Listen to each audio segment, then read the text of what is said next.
Hello students, basic fourth semester physics के wave and optics paper के unit number 2 के इस नए क्लास में आपका स्वागत है। इससे पहले के क्लासेस में हम लोगों ने डिवीजन ऑफ वेव फ्रंट या तरंगाग्र के विभाजन के द्वारा व्यतिकरण का क्या कंसेप्ट है उसके बारे में स्टडी किया था, जिस पे आधारित बहुत इंपॉर्टेंट यंग का डुअल स्लिट एक्सपेरिमेंट हमने अंडरस्टैंड किया था। और उस यंग के डुअल स्लिट एक्सपेरिमेंट के द्वारा कैसे व्यतिकरण फ्रिंजें हमें प्राप्त होती हैं, इंटरवल के फॉर्म में ब्राइट और डार्क फ्रिंजें कैसे मिलती हैं और उनके फ्रिंजों की स्थिति का फॉर्मूला हमने कैलकुलेट किया था, और फ्रिंज चौड़ाई का फॉर्मूला हमने निकाला था beta is equal to lambda D upon 2d small में। तो वो जो सेक्शन आपने पढ़ा इंटरफेरेंस का, व्यतिकरण का, वो तरंगाग्र का विभाजन कहलाता है। जैसे हम लोग एक सिंगल स्लिट से लाइट को गुजार कर दो डबल स्लिट के से गुजारने के बाद हम लोग उसको सेम कला संबद्ध स्रोत की तरह बना लेते हैं और फिर आगे चल के पर्दे पे हमें इंटरफेरेंस पैटर्न मिलता है। ठीक, उसी पे आधारित प्रैक्टिकल्स में भी फ्रेनेल का प्रिज्म वगैरह आपके लैब में आपको होगा, तो वो टॉपिक प्रैक्टिकल का है। अब मैं मूव कर रहा हूं हमारे मेन एग्जाम के इंपॉर्टेंट सेक्शन या इसी व्यतिकरण के अनदर इंपॉर्टेंट सेक्शन की ओर, जिसको कहा जाता है डिवीजन ऑफ एम्पलीट्यूड, कि आयाम के विभाजन के द्वारा कैसे आपको व्यतिकरण प्राप्त होगा, उस पे बात करेंगे अपन। तो इससे रिलेटेड क्वेश्चन थिन फिल्म या पतली फिल्मों से रिलेटेड होता है। जैसे व्यतिकरण का जो उदाहरण है मेन प्रमुख रूप से यंग के डुअल स्लिट एक्सपेरिमेंट से, तो हम पर्दे पे पैटर्न्स प्राप्त करते हैं, लेकिन सोप बबल या फिर पानी पे तेल के फैले होने की वजह से जो पैटर्न्स आपको दिखाई देते हैं वो पतली फिल्मों की वजह से, आयाम के बंटने की वजह से मिलता है। तो उसको अपन यहाँ पे स्टडी करेंगे। उससे पहले इस दोनों जो मतलब division of wave front bye thin film का जो फाउंडेशन है, जो कि स्टोक के परावर्तन संबंधी नियम के आधार पे बनेगा, और स्टोक का परावर्तन संबंधी नियम अलग से भी एग्जाम में पूछे जाने के वाला टॉपिक है। अलग से भी आपको ये एग्जाम में कि परावर्तन संबंधी स्टोक का नियम आप क्या समझते हैं उसको बताइए, उसकी स्थापना कीजिए करके भी बहुत popular question wave and optics के पेपर में होता है, जिसको आपसे एग्जामिनर पूछ सकता है। ठीक, तो ये बहुत महत्वपूर्ण क्लास है, most of the most important section कह सकता हूं मैं इसे। डिफरेंट यूनिवर्सिटी है, तो हर यूनिवर्सिटी में थिन फिल्म, स्टोक का थ्योरम और या स्टोक का लॉ ट्रांसमिशन के लिए, और थिन फिल्म के द्वारा व्यतिकरण परावर्तित प्रकाश के द्वारा और पारगमित प्रकाश के द्वारा, दोनों में से कोई ना कोई एक हर किसी के पेपर में, हर यूनिवर्सिटी के हर स्टूडेंट के पेपर में, जो बड़े मार्क्स का 8 नंबर का 10 नंबर का होता है, उसमें आने के लिए बहुत ज्यादा प्रोबेबल है ये। तो ये एक बहुत महत्वपूर्ण टॉपिक है यहाँ पर। तो भाई, आयाम के वितरण को समझने से पहले हम पहले स्टडी करेंगे कि प्रकाश के परावर्तन में स्टोक ने क्या नियम दिया है या स्टोक का नियम क्या कहता है। ठीक है, तो थोड़ा सा अंडरस्टैंड करते हैं स्टोक के नियम को, इसके प्रूफ को देखते हैं, फिर उसके बाद हम लोग थिन फिल्म्स की ओर मूव करेंगे, और फिर व्यतिकरण की और चर्चा भी करेंगे हम लोग, कलरफुल पैटर्न्स की। ठीक है, यंग के डुअल स्लिट एक्सपेरिमेंट में आपने एक चीज नोटिस की होगी कि वहां पे हम लोग मोनोक्रोमेटिक लाइट यूज करते हैं, मतलब सिंगल कलर की लाइट यूज करते हैं। यहाँ पे हम व्हाइट लाइट, जो श्वेत प्रकाश सूर्य से चल के आ रहा है, उससे भी इंटरफेरेंस पैटर्न जो बनता है उस पर बात करेंगे। तो यहाँ पे लाइट का पूरा कॉम्बिनेशन। ठीक है, चलिए, स्टोक का नियम क्या कहता है इसके बारे में थोड़ा सा इसका स्टेटमेंट जानते हैं कि इस नियम अनुसार जब किसी विरल माध्यम में, विरल माध्यम मतलब जिसका डेंसिटी कम हो, में चलती हुई प्रकाश तरंग का किसी सघन माध्यम के तल से परावर्तन होता है, परावर्तन रिफ्लेक्शन होता है, तो उसकी कला या फेज में पाई एंगल का परिवर्तन हो जाता है या पाई फेज का परिवर्तन हो जाता है। ठीक, क्या ध्यान रखना है आपको कि लाइट वेव को डेंस वाले मीडियम से परावर्तित होना है, और कहां से चल के आएगा वो, रेयर मीडियम से, विरल माध्यम से चल के आएगा डेंस मीडियम पर, और उसका अगर परावर्तन होता है तो उसकी फेज में कितने का परिवर्तन हो जाता है, पाई का परिवर्तन हो जाता है। ये स्टोक का थ्योरम है। ठीक है, और इसी का रिवर्स कि यदि सघन माध्यम से लाइट वेव चलती हुई किसी विरल माध्यम के सरफेस से रिफ्लेक्ट होगी, तो भाई उसमें कोई परावर्तन नहीं होता। ये चीज भी याद रखेंगे। तो दोनों ही स्टोक्स के थ्योरम्स के कंप्लीट स्टेटमेंट है कि यदि आप मीडियम को जस्ट रिवर्स आउट कर देते हैं तो फिर कोई फेज में पाई एंगल का या उसका चेंजेस नहीं होगा। यदि विरल से सघन में जाएंगे तो पाई का चेंज वहां पर मिलता है। ठीक है, चलिए इसको डायग्राम से थोड़ा सा समझते हैं डिवीजन ऑफ एम्पलीट्यूड को, और उसी के आधार पे स्टोक्स के थ्योरम को और डीप लेके चलते हैं अपन। जैसे डायग्राम के अकॉर्डिंग मान लीजिए एक्स वाई, ये जो एक्स वाई है आपकी बाउंड्री है। इस एक्स वाई के एक तरफ विरल माध्यम है, सरल माध्यम है, इसके एक तरफ सघन माध्यम है। ठीक, कोई लाइट वेव ए बी जैसे इस सतह पर यहाँ बी बिंदु पर अगर टकराती है, ये डायरेक्शन है उसका, तो इस लाइट वेव का आयाम हम लोग मान लेते हैं कि इस लाइट वेव का आयाम हमारा ए है। इसका आयाम या एम्पलीट्यूड कितना है जी, ए है। अब ये लाइट वेव यहां से टकराने के बाद इसका हाफ ऑफ द पोर्शन कहूं या फिर कुछ अनुपात में पोर्शन आंशिक रूप से परावर्तित हो जाता है। परावर्तित हो जाता है मतलब बीसी दिशा में रिफ्लेक्ट हो जाता है, और अनदर पोर्शन या पार्ट जो है अभिलंब की ओर झुकते हुए ट्रांसमिट हो जाता है, आगे चला जाता है, या फिर अपवर्तित हो जाता है, ऐसा आप कह सकते हैं। तो ये बाउंड्री है एक्स वाई, एक तरफ विरल माध्यम था, एक तरफ सघन माध्यम था। तो यदि इसका आयाम a है तो a का r गुना जो है रिफ्लेक्ट हो जाएगा, जहां r को हम लोग क्या बोलते हैं जी, परावर्तन गुणांक, रिफ्लेक्शन कोफिशिएंट, और सिमिलरली स्मॉल t को हम लोग बोलेंगे पारगमन गुणांक या फिर ट्रांसमिशन कोफिशिएंट। तो इसका एम्पलीट्यूड a का r गुना रिफ्लेक्ट हो गया और t गुना क्या हो गया, ट्रांसमिट हो गया, इस तरह से। ठीक, तो ये एक सिस्टम है। इसी ये जो एक लाइट वेव था इस तरह से दो भागों में बढ़ गई। तो ए बी आपतित किरण का आयाम ए है, एक्स वाई ऊपरी पृष्ठ का परावर्तन गुणांक आर, पारगमन गुणांक टी है, तथा परावर्तित किरण बीसी का आयाम ए आर हो जाएगा और अपवर्तित किरण बीडी का आयाम क्या हो जाएगा, ए टी हो जाएगा। अब स्टोक क्या बोलता है कि यदि रिफ्लेक्शन होता है तो पाई फेज चेंज होता है, और यदि ट्रांसमिशन होता है तो कोई फेज चेंज नहीं होता। ठीक, या रिवर्स प्रोसेस में चलें तो कोई फेज चेंज नहीं होता, इसको ये स्टोक बोलता है। तो इसके जस्टिफिकेशन पे अब आते हैं। ठीक, तो उसे कैसे प्रूफ करेंगे अपन, उसके लिए इसी डायग्राम में एक अपन कंसेप्ट समझेंगे कि मान लीजिए अब ये जो लाइट वेव का जो सेटअप आपने देखा था कि ए से बी तक एक लाइट वेव आया जो बी से सी तरफ रिफ्लेक्ट हो गया था और बी से डी तरफ क्या हो गया था, ट्रांसमिट हो गया था पहले वाले डायग्राम में। ठीक, अब अगर मैं मान लेता हूं कि लाइट वेव जो है रिवर्स दिशा में चलना शुरू करती है, जो लाइट वेव जैसे आई थी आपको जो मिली थी वो जस्ट अपने पाथ में उत्क्रमणीय दिशा में चलने लगती है, और ये हमारा बॉर्डर हो गया एक्स वाई। एक्स वाई जो बॉर्डर है उसके एक तरफ माध्यम विरल है, इस विरल माध्यम में प्रकाश के रिफ्लेक्शन कोफिशिएंट का मान आर है, परावर्तन गुणांक का मान आर है, और पारगमन गुणांक या फिर ट्रांसमिशन कोफिशिएंट का मान टी है।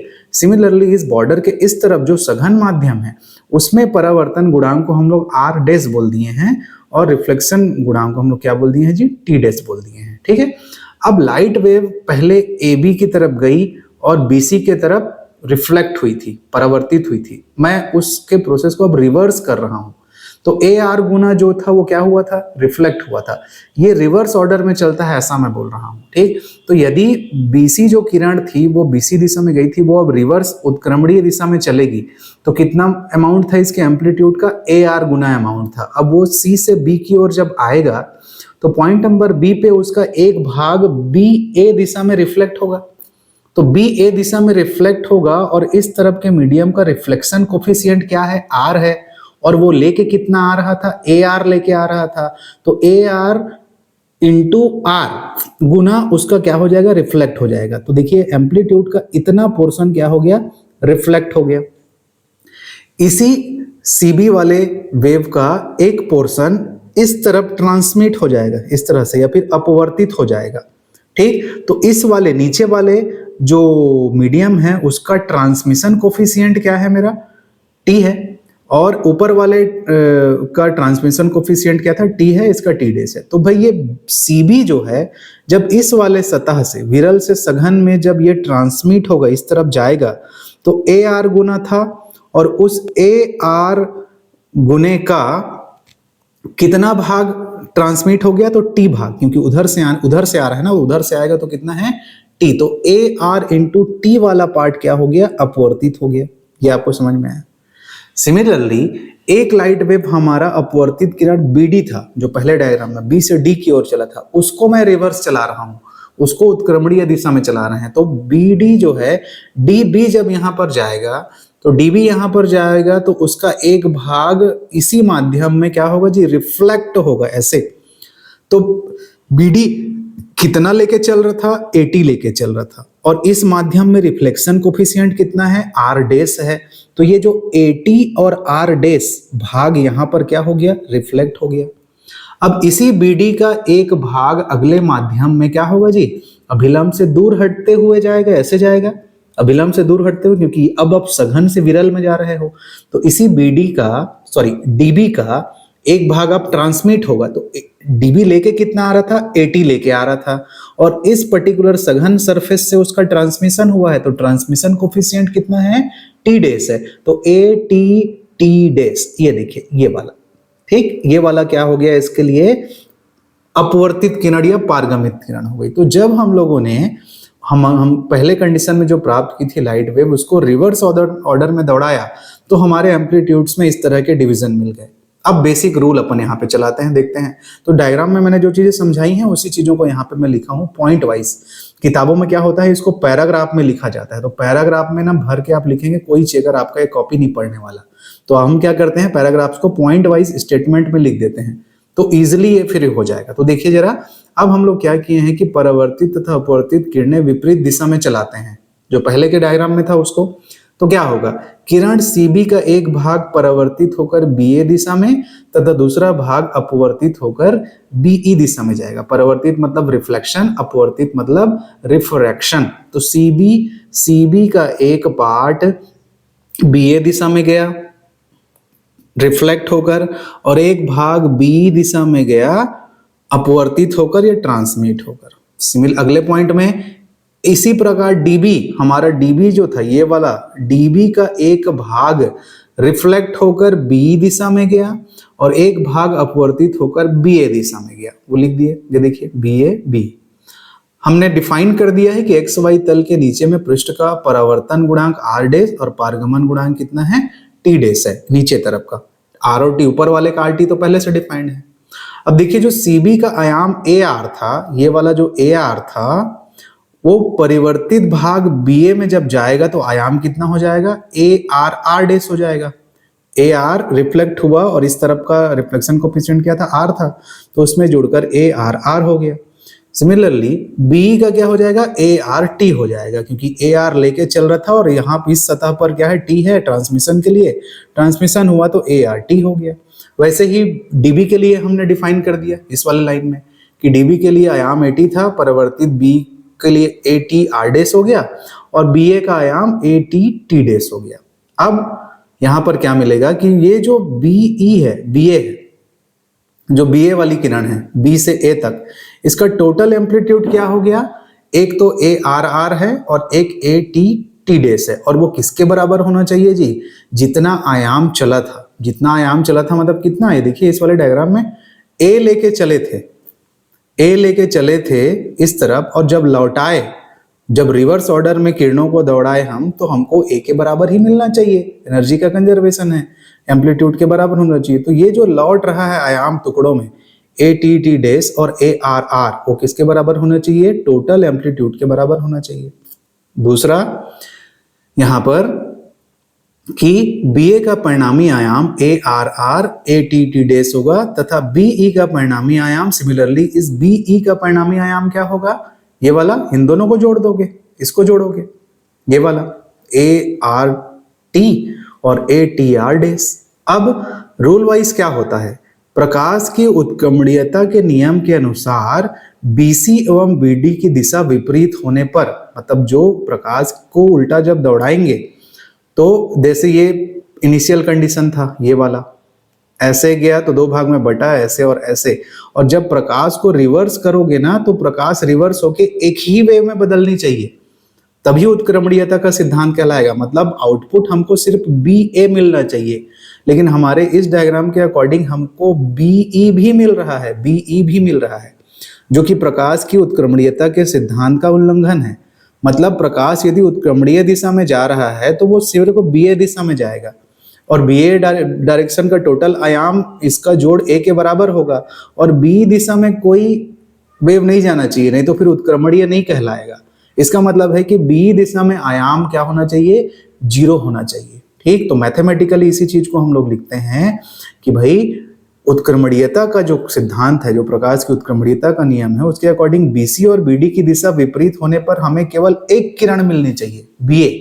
कौन कौन सी किरणों की बात कर रहे हैं हम लोग कि जब इस BC को रिवर्स दौड़ाए, इस BD को रिवर्स दौड़ाए तो हमको सिर्फ BA मिलना चाहिए, या BE नहीं मिलना चाहिए। ठीक, तो इसका आयाम a के बराबर और इसका सम का आयाम 0 के बराबर, क्योंकि वो 0 होना चाहिए। तो मैथमेटिकली BA तथा इसका आयाम a होना चाहिए, अर्थात BE दिशा में आयाम क्या होना चाहिए, 0 होना चाहिए इस तरफ। तो मैथमेटिकली जब इसको अब लिखोगे आप तो देखिए BA दिशा में आयाम का योग इनिशियल आयाम के बराबर होना चाहिए, समीकरण 1, और BE दिशा में आयाम का योगफल क्या होना चाहिए जी, 0 होना चाहिए, उस दिशा में कोई आयाम नहीं जाना चाहिए। ठीक, तो ये दोनों इक्वेशन लिखना अपने आप में ठीक ठाक इमेजिनेशन को आपके माइंड में की इमेजिनेशन होने की डिमांड करेगा। अगर आप उस चीज को इमेजिनेट कर लेते हैं तो एग्जाम में लिखना बड़ा इजी है और ये स्टेटमेंट लिखना भी बड़ा इजी है। अब समीकरण 1 से हमें क्या मिलता है जी, दोनों में कॉमन क्या चीज है, देखिए जरा, a कॉमन है और a दोनों तरफ से कट जाएगा तो ऐसे मिलेगा। और r को हम क्या लिख सकते हैं, r square plus T dash is equal to 1 लिख सकते हैं, और टी डैश का मान अगर मैं निकालना चाहूं तो 1 माइनस r स्क्वायर लिख सकता हूं, उसको समीकरण 3 बोल दिया। अब ऊर्जा संरक्षण के सिद्धांत से हम लोग जानते हैं कि ट्रांसमिशन रिफ्लेक्शन कोफिशिएंट का स्क्वायर प्लस ट्रांसमिशन कोफिशिएंट का स्क्वायर इज इक्वल टू क्या होता है, 1 होता है। ये साउंड वेव के लिए भी निकाले थे, लाइट वेव के लिए भी यही होता है, एनर्जी के लिए यही होता है। तो ये एक सिंपल सिद्धांत है कि किसी भी तरीके से reflected coefficient plus transmission coefficients का स्क्वायर करके जोड़ोगे तो 1 के बराबर आता है। तो ये यहां से मेरे को क्या मिलेगा कि अगर मैं टी स्क्वायर का मान निकालना चाहूं तो मुझे मिलेगा 1 माइनस आर स्क्वायर, और समीकरण 3 में मैं 1 माइनस आर स्क्वायर की जगह क्या रख सकता हूं जी, टी स्क्वायर रख सकता हूं। तब समीकरण 3 में T dash is equal to T square है यहां पर, और यहां पर से दोनों तरफ से एक एक ठो टी कट जाएगा, ये स्क्वायर है ये सिंगल है, तो फाइनली आपको क्या मिलेगा कि T dash is equal to T मिला। हिंदी में लिखेंगे क्या इसको, और कि पारगमन की प्रक्रिया में फेज में कोई परिवर्तन नहीं होता, मतलब जितना ट्रांसमिशन कोफिशिएंट बाउंड्री के उस तरफ था उतना ही अमाउंट का ट्रांसमिशन कोफिशिएंट बाउंड्री के इस तरफ भी है, मतलब ट्रांसमिशन जब हुआ तो आपके फेज में कोई चेंजेस नहीं होता। ठीक, अब से इक्वेशन नंबर 2 को ले लीजिए, यहीं से ये इक्वेशन नंबर 2 है, इसमें क्या कॉमन है जी, इसको थोड़ा हल करते हैं वैसे मैथमेटिकली। तो इक्वेशन नंबर 2 में को ऐसा लिखेंगे, इसमें कॉमन क्या था, 80 कॉमन था, 80 कॉमन था तो r प्लस आर डैश होगा, 80 0 हो जाएगा, r plus R dash is equal to 0, मतलब r dash is equal to r minus sine के साथ। ठीक, ये वाला। तो फिर यहाँ क्या बोल रहा है, यहाँ पे ये ऋण चिन्ह ये बता रहा है कि प्रकाश के दोनों परावर्तनों में से एक परावर्तन तल के ऊपर पृष्ठ पर और दूसरा परावर्तन तल के निचले पृष्ठ से होता है। एक परावर्तन में परावर्तित तरंग की कला फेज में पाई का परिवर्तन होता है, minus sine represent there are a pi phase change. तो माइनस साइन किस में आया, ट्रांसमिशन में नहीं आया, रिफ्लेक्शन में आया, तो रिफ्लेक्शन में पाई का फेज चेंज आता है, यही क्या है, स्टोक का नियम है। तो यहां तक आपका स्टोक का नियम फिर प्रूफ होके आता है। ठीक, दोनों स्टेटमेंट कि ट्रांसमिशन में नहीं होता, रिफ्लेक्शन में होता है जब आप विरल से सघन माध्यम में जाएंगे। ठीक, तो स्टोक का नियम पेपर में अगर आपसे पूछता है तो आपको यहां तक लिख के इसको प्रूफ करना पड़ेगा। इजी है बट इमेजिनेशन की रिक्वायरमेंट है। आप लाइट वेव के ट्रेवल को अगर इमेजिन नहीं करेंगे, यहाँ पे फ्लो को नहीं समझेंगे तो फिर लिखना मुश्किल है, क्योंकि ऑप्टिक्स का पेपर है, थोड़ा लेंदी तो होता है। ठीक, तो आई होप स्टोक का नियम आपको पूरा समझ में आ गया होगा यहाँ पर कि किस तरह से ये बिहेव करता है ट्रांसमिटेड के लिए और रिफ्लेक्टेड वेव के लिए। तो मैथमेटिकली भी हमने प्रूफ किया, और ये जो फंडा है ये एम्पलीट्यूड का डिवीजन है। देखिए जरा, एम्पलीट्यूड कितने टुकड़ों में बदल गया, ए लेके चले थे, ए एम्पलीट्यूड था और वो अलग अलग भागों में बटा। ठीक, तो अब ये फाउंडेशन आपको समझ में आ गया है। इसी आधार पे हमको पतली फिल्मों के लिए व्यतिकरण के कंडीशन को स्टडी करना है, या आयाम के डिस्ट्रीब्यूशन से कैसे इंटरफेरेंस पैटर्न हमको मिलता है उस चीज को समझना है। ठीक, तो पतली फिल्मों से इंटरफेरेंस का पैटर्न जो टाइटल है वो एग्जाम के लिए आपके लिए बहुत ज्यादा इंपॉर्टेंट है स्टूडेंट। फिर से मैं बोल रहा हूँ, स्टोक का थ्योरम तो अपनी जगह पर इंपॉर्टेंट है ही है, ये बड़े मार्क्स में आपको डेफिनेटली आपके एग्जाम में पूछे जाने वाला टॉपिक है। 8 से 10 नंबर के क्वेश्चंस इससे बनते हैं। ठीक, तो अब हम देखेंगे कि पतली फिल्मों द्वारा एम्पलीट्यूड का डिवीजन क्या होता है और उसका क्या है। तो परिचय इसका थोड़ा सा ब्रीफिंग कि हम लोग जानते हैं कि जल की सतह पर तेल की अगर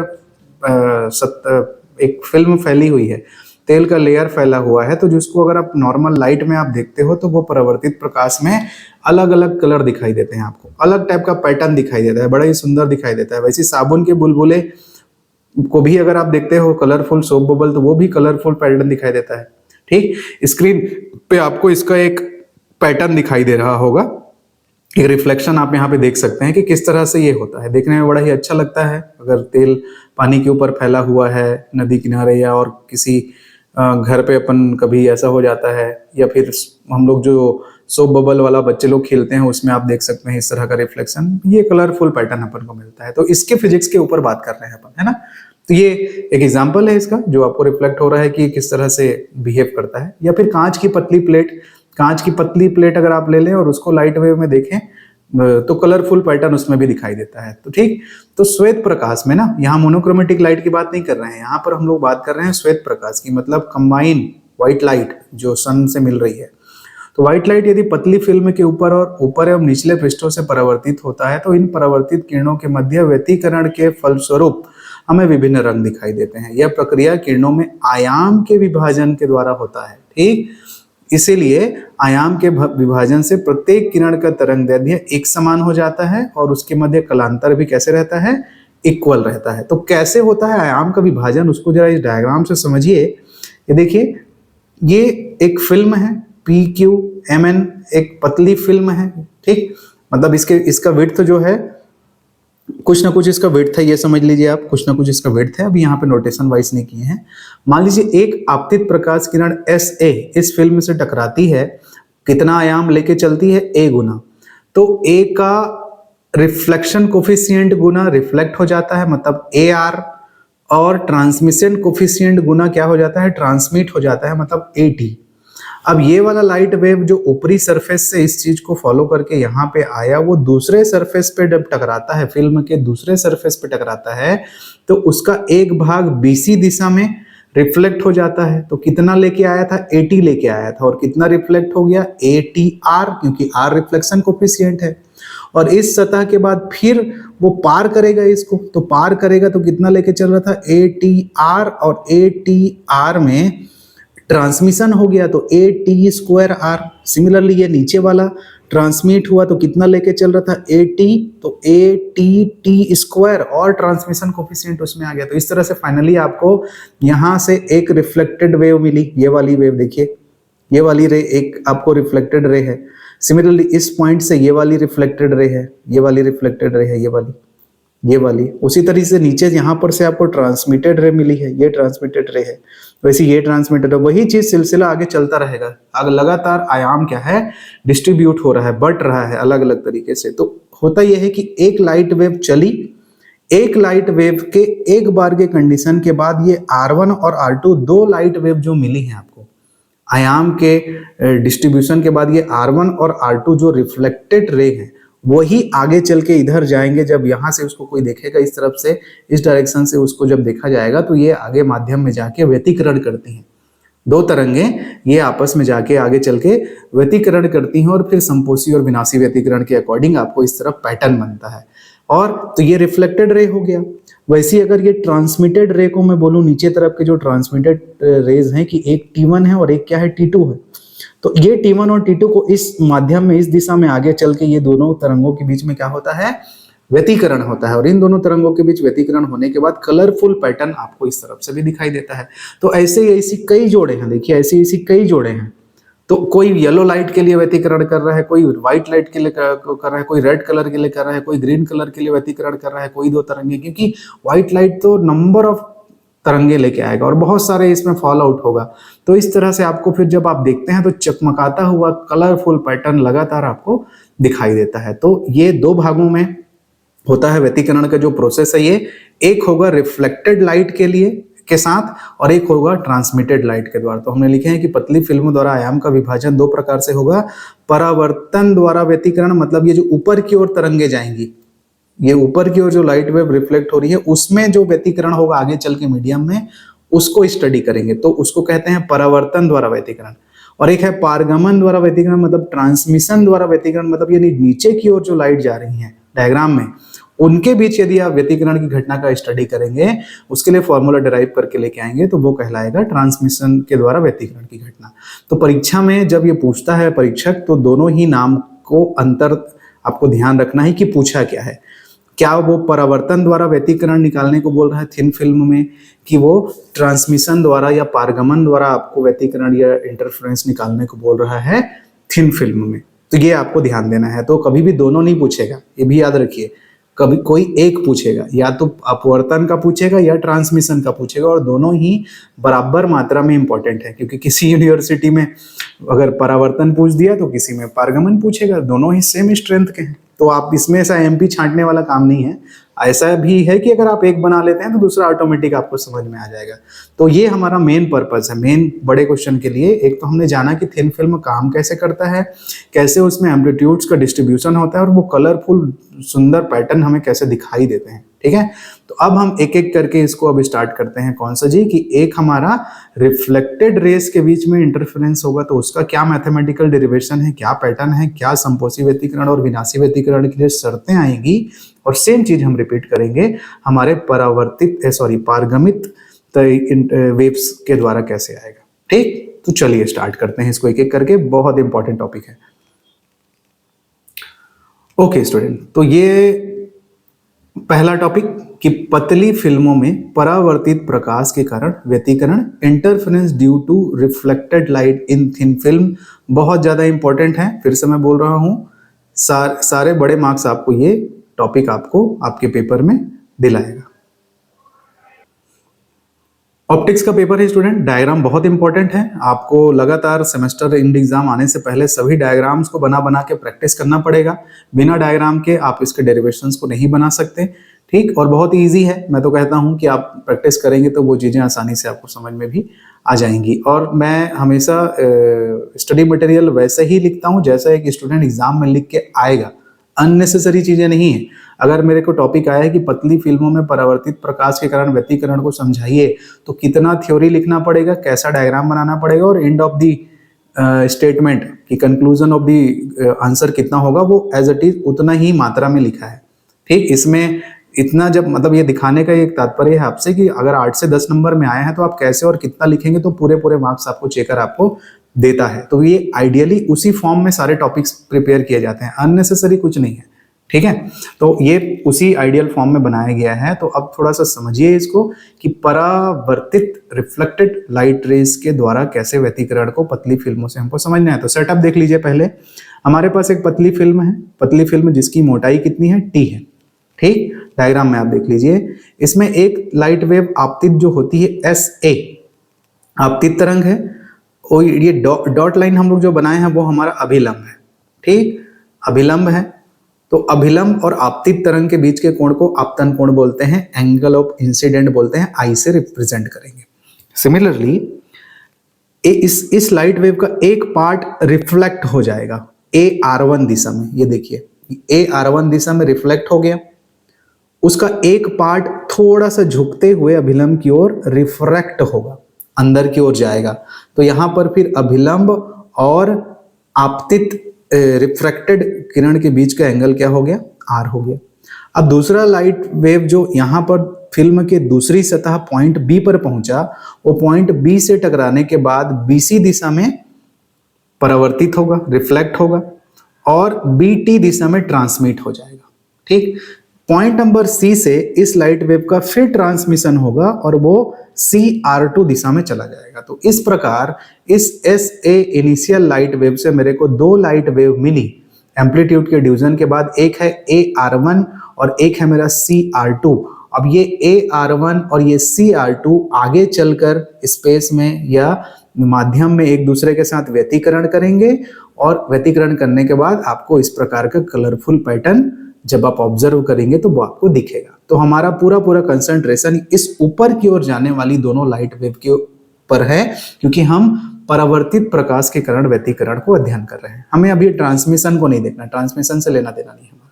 ठीक, तो ये इन दोनों तरंगों के बीच में व्यतिकरण होगा और फिर आपको ऐसा कलरफुल पैटर्न उसी की वजह से दिखाई देता है। उसके फिजिक्स के बारे में बात करेंगे। फिर और कुछ चीजें, इस फिल्म का मोटाई टी है और इस फिल्म के माध्यम का अपवर्तनांक म्यू है। इस फिल्म के ऊपर तरफ एयर रहेगा, दोनों तरफ एयर है और इसके अंदर क्या है, म्यू है। एयर के लिए अपवर्तन गुणांक 1 होता है, आप लोग याद रखिएगा कुछ। हाँ, तो अब यहाँ पर भी, यहाँ पर ये आर है तो एकांतर कोण की परिभाषा से ये भी आर बनेगा। ठीक, इसमें दो चीजें अपन रचना करते हैं, ये हमारे मैथमेटिकल कैलकुलेशन के लिए इंपॉर्टेंट है, ये आपको चाहे याद करना पड़े या आप प्रैक्टिस से आपके हैबिट में आ जाए, इस चीज को ध्यान रखिएगा। एक रचना हम लोग इंपॉर्टेंट करते हैं, पॉइंट नंबर बी से एसी पर एक लंब डालते हैं बीएम, पॉइंट नंबर बी से एसी पर एक लंब डालते हैं बीएम, और बिंदु क्रमांक सी से ए आर1 पर एक लंब डालते हैं सीएन। ये देखिए, बिंदु बी से एसी पर एक लंब डालते हैं बीएम और पॉइंट नंबर सी से ए आर1 पर एक लंब डालते हैं एन। इस पर्टिकुलर सतह से रिवर्स मोड में अगर देखें तो यहाँ के लिए इंसिडेंट एंगल आई होगा, वो यहाँ पे बनता है, उसको यहाँ पे बना देते हैं अपन। ठीक, तो ये एंगल आई है, ये आर था, ये आई है, ये आर है। तो डायग्राम नीट एंड क्लीन, ठीक ठाक बड़े साइज का फ्लो को दिखाते हुए आपको बनाना है। सारा इसका जो पैटर्न है, प्रोसेस है, वो डायग्राम में छुपा हुआ है। अगर आप डायग्राम बना लेते हैं तो आगे की कैलकुलेशन भी इजी तरीके से बन जाएगी। ध्यान देके समझना है। तो देखिए जरा, चित्रानुसार एक समान मोटाई टी की एक पतली पारदर्शक फिल्म है जिसके माध्यम का अपवर्तनांक म्यू है। आपतित किरण ऐसे को फिल्म के ऊपरी एवं निचली सतह से परावर्तित किरणें AR1 हमें मिलती हैं और कौन सी मिलती है, CR2 मिलती है, ये और ये। माध्यम में इन्हीं तरंगों के मध्य क्या होता है जी, अध्यारोपण होता है। उसके फलस्वरूप क्या होता है, व्यतिकरण होता है। व्यतिकरण हेतु हमें AR1 और CR2 के मध्य में पथांतर की गणना करनी है। हमेशा ही करते हैं हम लोग, यंग के प्रयोग में भी पाथ डिफरेंस ढूंढे हैं हम लोग। पथांतर की गणना करनी है किनके बीच, इन दोनों के बीच, के इन दोनों के बीच पाथ का डिफरेंस कैसा है। ठीक, इतना ही थ्योरी लिखना है आपको, इससे ज्यादा थ्योरी नहीं, थोड़ा सा एक्सप्लेन करना है। तो भाई चित्रानुसार जो CN तल है, ये C से N जो लंब हम लोग डाले हैं, ध्यान दीजिए। देखिए AR1 यहां से शुरू हो रहा है, बिंदु नंबर A से, और ये वाला C से शुरू हो रहा है, CR2 ये वाला। इसके आगे तो लगभग वो लोग एक समान चल रहे हैं, बराबर एक ही दिशा में आगे की ओर जाएंगे, दोनों एक ही तरह से जाएंगे। तो ये जो CN जो लंब डाले हो ना, CN के बाद, इस बाउंड्री के बाद, इस बाउंड्री के बाद ये दोनों लाइट तरंगे ना एक जैसी हैं, आगे मीडियम में एक ही जैसी हैं। तो उससे पहले क्या फर्क है, AN ना एक्स्ट्रा है।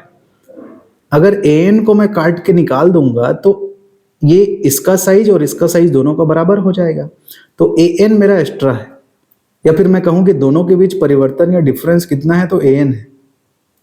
तो ये AN एक्स्ट्रा है इस वाले में। तो वही लिख रहे हैं कि CN या NC के आगे दोनों लाइट वेव एक ही जैसे चल रही है ना। तो यही हमारे पथांतर का आधार बनेगा।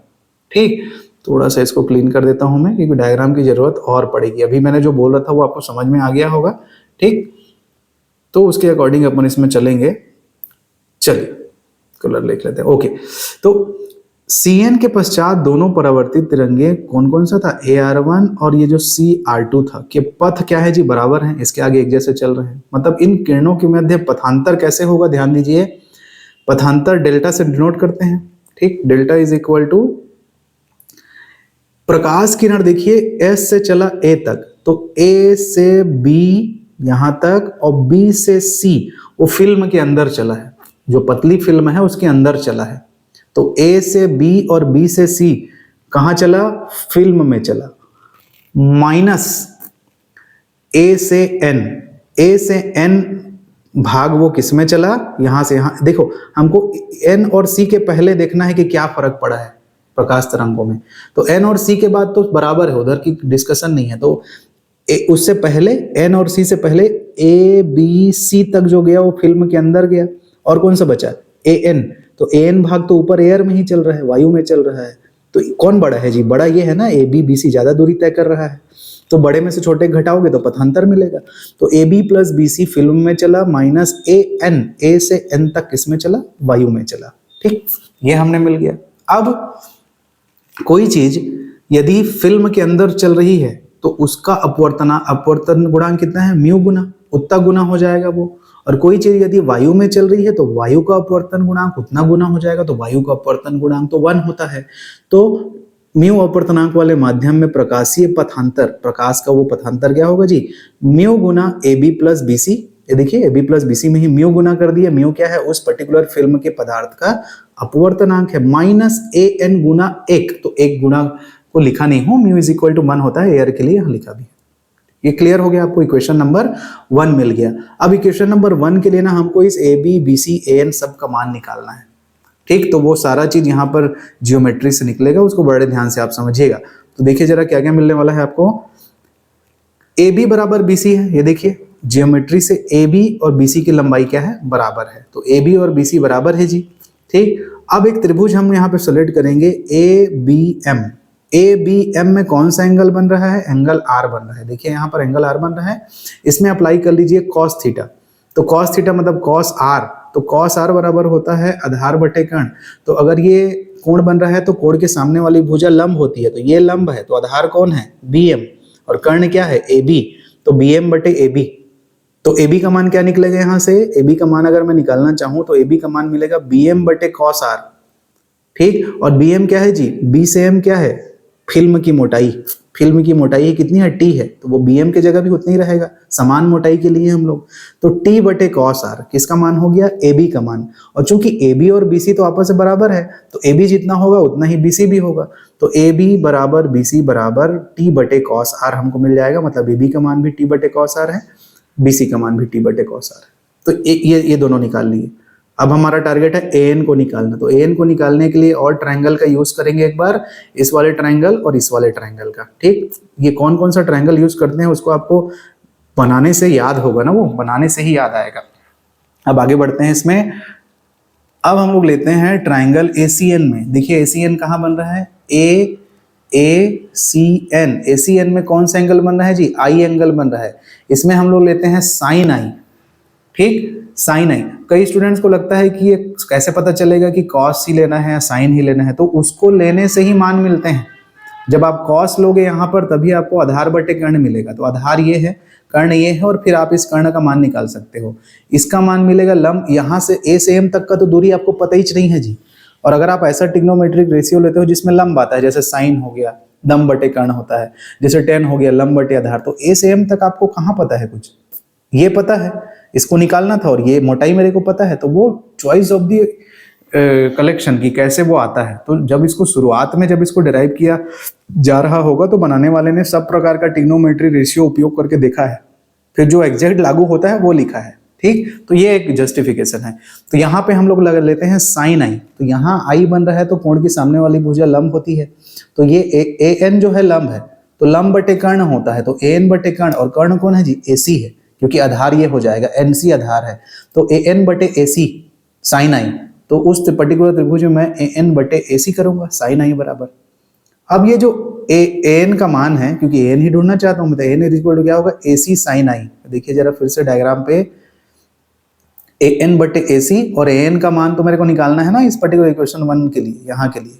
तो ए एन का मान क्या हो जाएगा, ए सी साइन आई। और ये ए सी को जरा ध्यान से देखो, ये जो ए सी है, बिंदु बी से एम तक हम लोग लंब डाल दिए हैं, और ये लंबार्धक है, तो ए से सी तक को ये दो बराबर बराबर भागों में बांटा है ना, A M plus M C, ठीक। तो ए से एम तक या इधर सी से एम तक ये दोनों दूरी क्या है जी, बराबर है, क्योंकि यहाँ से लंब डला हुआ है। तो ए से सी को आप ए से एम और सी से एम के दो भागों में लिख सकते हो। और फिर इस पर्टिकुलर ट्राइंगल में ए बी एम में हम फिर से एक बार 10 अप्लाई कर लेंगे, तो हमको एक और वैल्यू मिल जाएगा। तो देखिए ये हमें मिला, तो वो जो AC था उस AC को मैं AM प्लस CM लिख सकता हूं, और चूंकि दोनों आपस में बराबर है AM और CM, तो AM बराबर CM लिख सकता हूं। तो फाइनली मेरे को AN का मान 2AM sin I मिला, 2AM sin I मिला यहाँ से वैल्यू पुट करने के बाद। अब मैं इस AM की वैल्यू पुट खोजना चाहता हूँ। देखिए AM कहाँ लिखा है, यहाँ पर है। इस AM का मान निकालना चाहता हूँ, तो इसी पर्टिकुलर ट्राइंगल में जो कि ABM था उसमें मैं 10R लगा लूंगा। ये देखिए ABM में ही हम लोग इसका 2 बार यूज किए हैं ABM का, ठीक है, याद हो जाएगा आप, एक बार यहाँ यूज किए थे ABM का और फिर से यूज करें। तो अब की बार 10R लगा रहे हैं, तो 10 क्या होता है जी, देखिए जरा। अब चूंकि उसका मान निकालना है ना AM का, तो लंब को लेना पड़ेगा। तो यहाँ कोण बन रहा है, तो ये लंब है, ये आधार है, तो लंब बटे आधार AM बटे आधार क्या है BM is equal to 10R, और BM क्या है जी, T है ना, मोटाई है, फिल्म की मोटाई है। तो फाइनली आपको मिल जाएगा। तो देखिए जरा 10R is equal to AM बटे BM, या AM का मान BM 10R और BM क्या था, T था, तो AM T 10R अब इस समीकरण 3 में मैं am का मान रख देता हूं, तो finally an is equal to 2am, तो 2am की जगह 2 into T tan R sine I पहले से था वहां पर, इसको सिंप्लीफाई करोगे आप तो 10r इज इक्वल टू, मैं लिख सकता हूं साइन आर बटे कॉस आर, और mu is equal to sine I बटे साइन आर लिख सकता हूं स्नेल के नियम से, तो वो चीज हमने पुट कर दिया। तो फाइनली यहाँ पर 2 mu T sine R sine square R बटे कॉस आर, तो ये an मिल गया। अब ए बी निकाल लिए थे, बी सी निकाल लिए थे और an निकाल लिए थे, इन सब के मान को कहाँ पे रखना है हमको, समीकरण 1 जो पथांतर का समीकरण था उसमें ले जाके रख देंगे। इस वाले समीकरण में ए बी मिल गया था, बी सी मिल गया था, an मिल गया था, ए बी और बी सी दोनों बराबर थे, क्या था मान t बटे कॉस आर, और an का मान अभी हम लोगों ने निकाला 2 mu T cos square sine square R बटे कॉस आर, ये बना। तो अब इस सबको यहाँ पे समीकरण 1 में मान रखने के बाद आपको क्या मिलेगा, इस तरह से समीकरण 1 में पथांतर वाले इक्वेशन में इस मान को जब रखेंगे यहाँ पर, इसमें म्यू टी बटे cos R minus 2 mu T sine square R बटे कॉस आर, दोनों में ये जुड़ जाएगा, तो 2 म्यू टी बटे कॉस आर, ये एक्सप्रेशन वैसे ही है, दोनों में कॉमन क्या है जी, 2 म्यू टी बटे cos R 1 minus sine square R, जिसको कॉस स्क्वायर आर लिखोगे, एक आर कटेगा, तो finally del is equal to 2 mu T cos are आपको मिलेगा, इक्वेशन नंबर 5। यहाँ तक प्राप्त करने में भी कोई कठिनाई नहीं होनी चाहिए, इजी है। अब यहाँ पे कंक्लूजन लिखना है थोड़ा सा आपको कि भाई हमको पता है कि हम रिफ्लेक्टेड रे के लिए देख रहे हैं व्यतिकरण, और स्टोक ये बोलता है कि जब भी रेज रिफ्लेक्टेड होगा तो उनके माध्यम से चलने वाली प्रकाश किरण का सघन माध्यम से, कहां से, विरल से जब सघन माध्यम में परिवर्तन होगा तो उसमें पाई कलांतर हो जाएगा, पाई का फेज डिफरेंस, मतलब या फिर लैम्डा बाई 2 का पाथ डिफरेंस हो जाएगा। तो ये लैम्डा बाई 2 कहां से आ रहा है, तो ये आपको ध्यान रहना चाहिए कि हम लोग जानते हैं जी कि कलांतर जो होता है 2 पाई बाई लैम्डा पथांतर के बराबर होता है, ये फॉर्मूला पहले भी यूज कर चुका हूं मैं। तो pi is equal to 2 pi बटे lambda is equal to into पथांतर, पाई से पाई कट गया तो डेल का मान क्या मिलेगा, लैम्डा बाई 2, उसी चीज को बोल रहा है। यदि आपको कलांतर पता है तो पथांतर निकाल सकते हैं, पथांतर पता है तो कलांतर निकाल सकते हैं। Phase difference and path difference के बीच में रिलेशन ये होता है, pi is equal to 2 pi by lambda into delta, पहले के क्लासेस में कई बार यूज किए हैं हम लोग, ठीक है, तो ये चीज आप ध्यान रखेंगे। अब तो लैम्डा बाई 2 का पथांतर उत्पन्न हो जाता है क्योंकि रिफ्लेक्शन हो रहा है, तो इक्वेशन नंबर 5 से आप एक पथांतर निकाले हैं, तो स्टोक के नियम को अप्लाई करने के बाद परावर्तित जो दो तक किरणें थी मेरी, AR1 ऊपर की ओर जो जा रहा था और CR2 जो ऊपर की ओर जा रहा था, उनके मध्य जो प्रभावी पथांतर क्या होगा, जो निकल के आया है उसी में लैम्डा बाई 2 और जुड़ जाएगा, ठीक। तो 2 mu T cos R plus lambda by 2, ठीक है।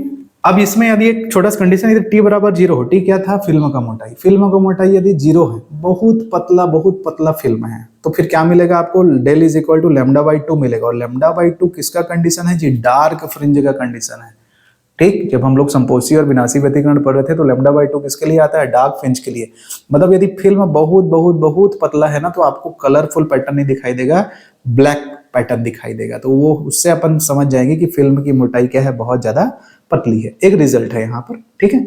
चलिए, तो ये टोटल पथांतर आप निकाल लिए स्टोक के नियम को अप्लाई करके। अब इस पे हम लोग संपोषी और विनाशी व्यतिकरण देखेंगे, ठीक। तो condition for bright and dark fringe, तो हम लोग दीप्त और अदीप्त फ्रिंजों के लिए प्रतिबिंब, तो संपोषी व्यतिकरण के लिए हम लोग जानते हैं ना कि del is equal to N lambda होता है, ये पहले पढ़ चुके हैं हम लोग। तो जो हमारा पथांतर आया है del 2 mu T cos R plus lambda by 2 is equal to condition N lambda के बराबर होगा। तो फाइनली अगर आप ये लैम्डा बाई 2 को पक्षांतर कर लोगे इस तरफ, तो 2 mu T cos R is equal to 2n minus 1 lambda by 2, ये कंडीशन जहां जहां पे होल्ड आउट करेगा वहां वहां पे कैसी फ्रिंज बनेगी, कैसा पैटर्न दिखाई देगा, दीप्त फ्रिंजे बनेगी, कलरफुल पैटर्न बनेगा। सिमिलरली हम लोग जानते हैं कि विनाशी व्यतिकरण के लिए क्या होता है जी, पथांतर del is equal to 2n plus 1 lambda by 2, तो जो आया था अभी इक्वेशन उसको इसके बराबर कर देंगे, इसके बराबर कर देंगे और सिंप्लीफाई करके सॉल्व करेंगे तो आपको ये मिलेगा 2 mu T cos R is equal to N lambda.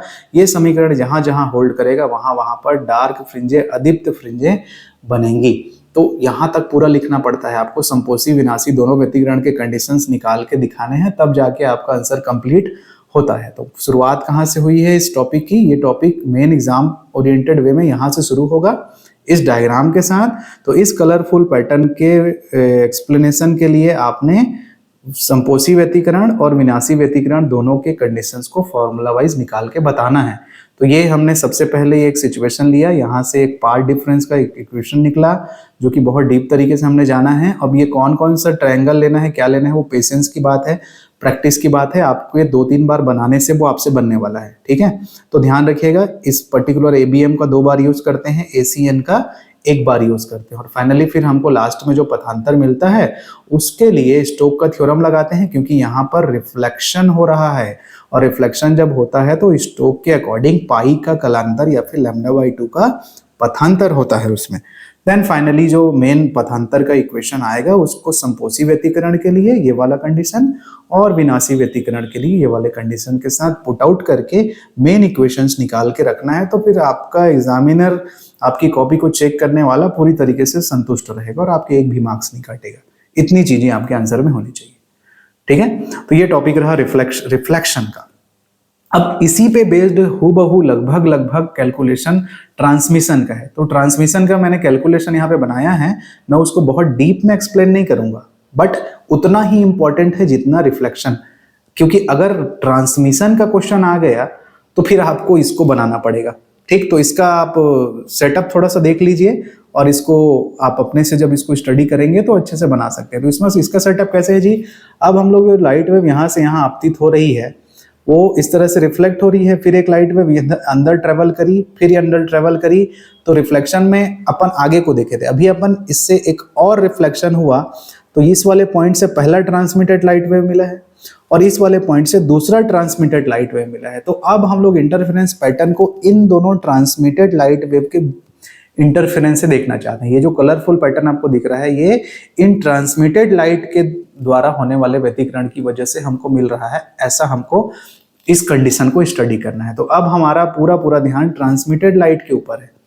तो इन दोनों के लिए भी वही चीज, सेम रचना यहाँ पर भी होगा, सेम वर्णन जैसे उसमें होता है वैसे यहाँ पर भी वही तरह के वर्णन है। पारगमित किरणों के लिए BT1 DT2, ये BT1 और ये DT2, ये 2 लाइनें आपको मिली हैं। इसी के बीच हमको पथांतर कैलकुलेट करना है। रचना फिर से उसी तरीके से है, देख लीजिए।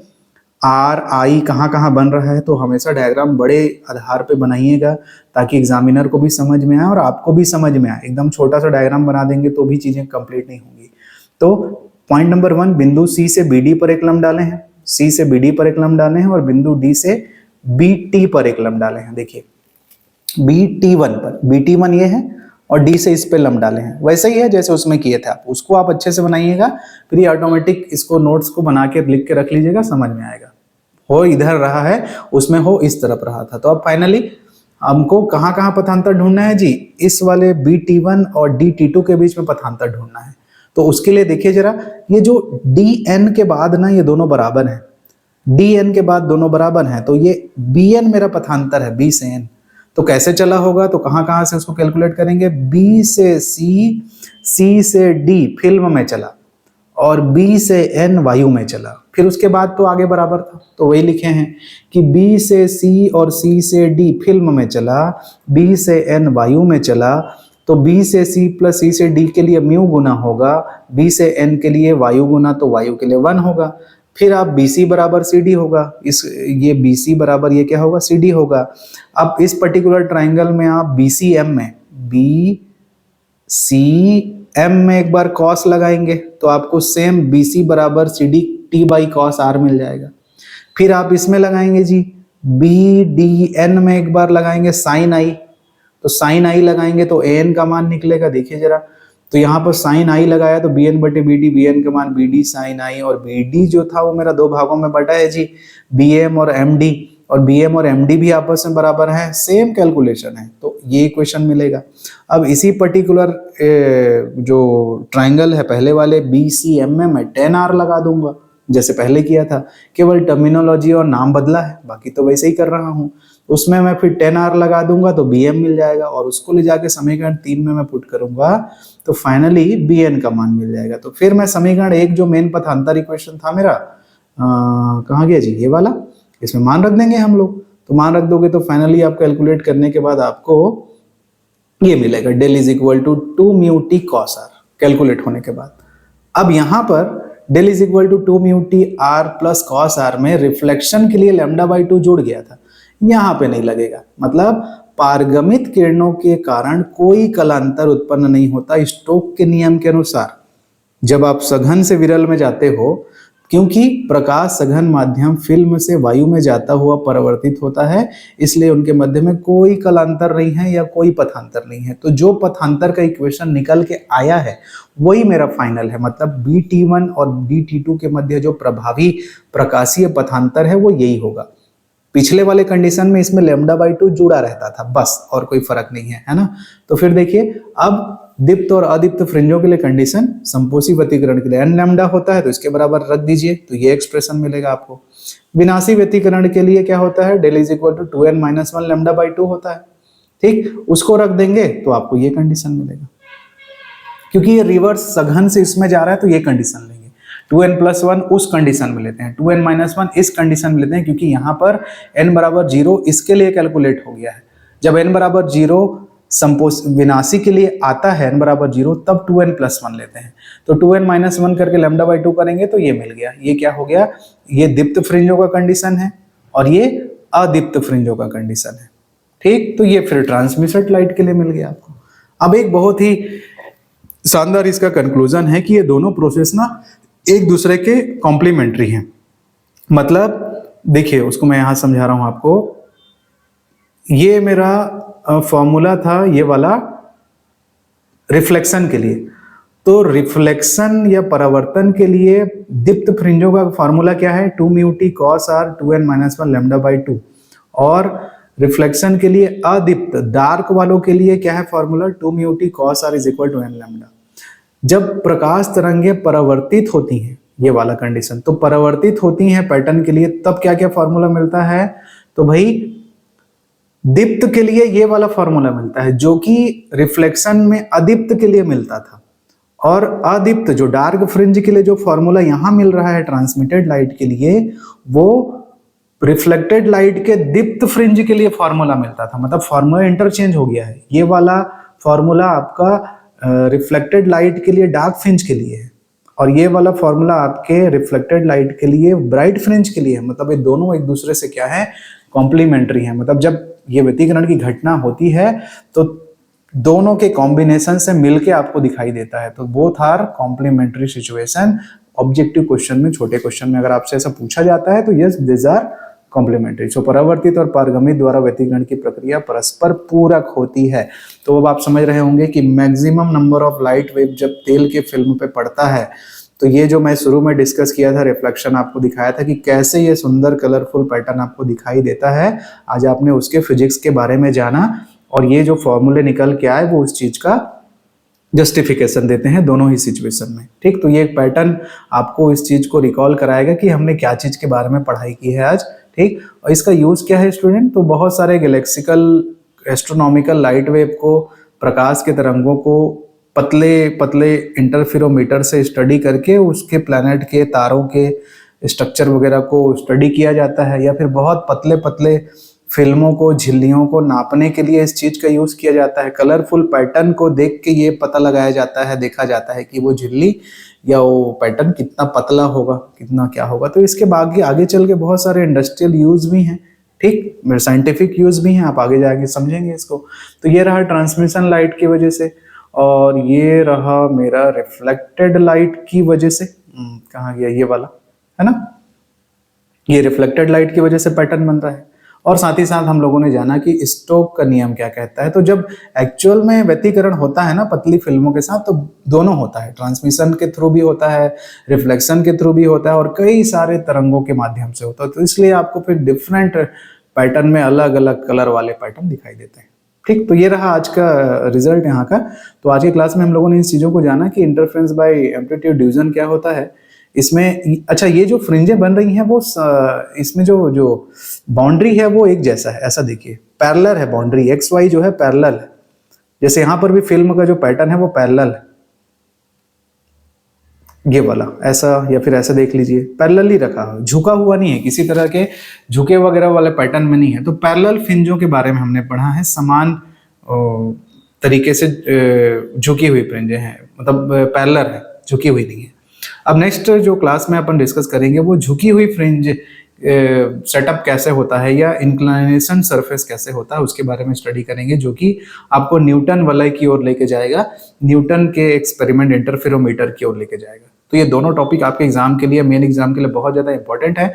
आप लोगों को मैं सजेस्ट करूंगा कि आप इसको एक एक दो बार अपने रफ कॉपी में बना के जरूर इसको तैयार करके रखें। इसके अलावा किसी तरीके का डाउट होता है तो आप शेयर करिएगा, हम उसको कवर करेंगे। ठीक है, ओके, मिलते हैं हम लोग बहुत जल्द हमारे नए क्लास में। तब तक के लिए आप लोग इसको प्रिपेयर करके रखेंगे भाई। ठीक है, ओके, थैंक यू।